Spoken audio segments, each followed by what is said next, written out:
Imagine telling your mother before an important exam, yeah, everything's fine, I've got it under control. Not because it's true, but because saying it gets rewarded immediately. You get approval, less pressure, fewer questions, maybe even a small reward, more free time, more computer time, no conflict. You also know something else. The real problem hasn't disappeared. You've just delayed it. When the exam comes back home, the consequences will be worse, and none of the earlier approval will help anymore. What mattered in that moment wasn't whether the statement was true, but whether it earned approval.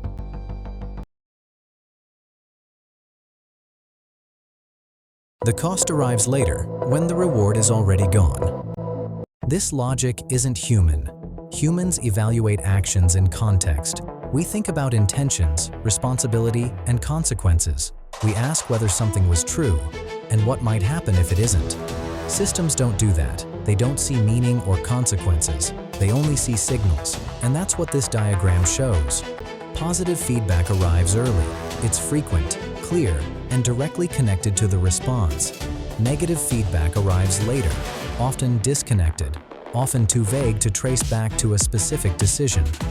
From the system's perspective, the pattern is obvious. Responses that earn early approval are reinforced.